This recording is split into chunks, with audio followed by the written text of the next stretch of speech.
Can you do Vegas cheap? It's an easy question to ask, but a difficult one to answer. It's a question which many first-timers ask themselves before going, especially if you're on budget. But what kind of budget are we talking here? How cheap is cheap? Do we consider a stay in Excalibur as cheap or a stay at Park MGM? Even when it comes to gambling, is losing $20 in Huff N More Puff too much? These days it's hard to gauge what people perceive as cheap. The cheaper something is, the more people it caters towards. So for this video we're going to talk about things as cheap as possible and how you can do Vegas cheap. Let's start by looking at hotels. Everybody knows the Bellagio, the Cosmopolitan, the Venetian and the Wynn. They're the big, grand, fabulous hotels on the strip, and you'd think that these are way out of your budget, but that's not necessarily true. Sure, you can stay a few days at Circus or Excalibur for real cheap, but the biggest problem with these is the resort fee. In some cases, it is more than the price of the actual hotel room itself. If only there was a way for you to get the room for free and pay just the resort fees. Well, as luck would have it, you can do that. Let's take the MGM rewards program for example. If you remember, even on the lowest tier, you can still get complimentary nights at some of these resorts. It is entirely possible to get a few nights stay complimentary, and you'll only have to pay the resort fee. And yes, that does include hotels like the Bellagio.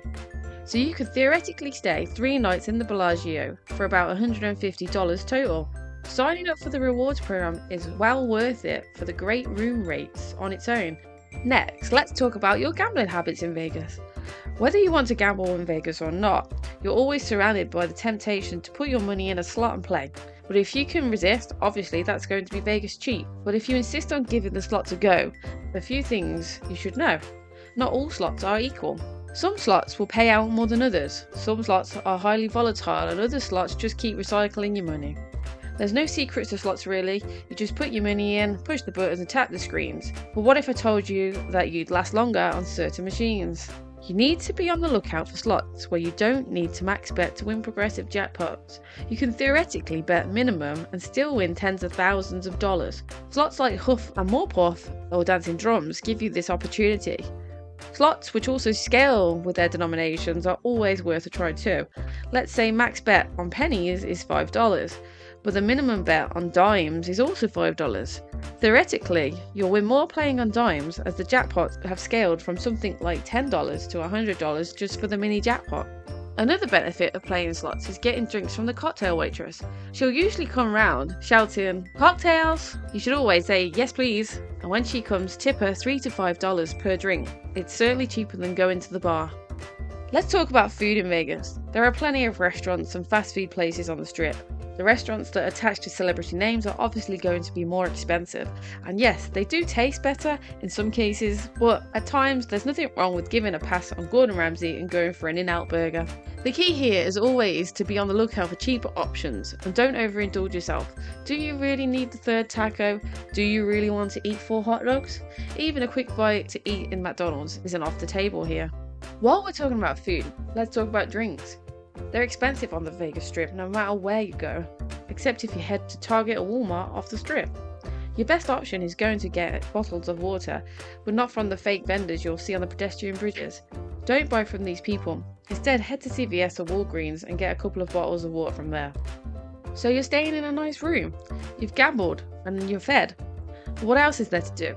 There's plenty of things to do in Vegas, all for free. The Bellagio fountains are a must-see attraction in Vegas, and it will cost you absolutely nothing to watch over and over again. They're incredibly fascinating to watch, especially for the first time. You've also got the iconic Vegas sign.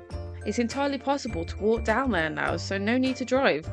Heading back to the Bellagio, the conservatory is always nice to explore at any time of the year. As a side note, depending on when you're watching this, the volcano outside the Mirage might still be active. That's always a nice thing to see. The Sphere is always great to watch too, especially at night.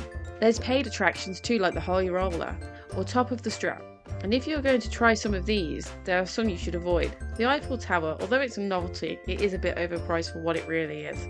And you'd benefit more from going on the Holy Roller instead. Another way of saving money is to buy yourself a Deuce ticket. Rather than take a cab or an Uber, you could save a lot of money and just get yourself a 3-day pass for $20. You can head up and down the strip as many times as you like, getting off at every stop if you wanted to. You also have the monorail too. Vegas itself is incredibly expensive or amazingly cheap. It just depends on how you go looking for cheap things to eat, see or do. Your first time here will probably be a trial and error trip, finding out what works for you and what doesn't. The second time you go to Vegas, you'll be much more savvy with pricing, and by the time you've been to Vegas more times than any normal person should, you'll be a master at finding the right places. How cheap can you do Vegas? Let us know in the comments below.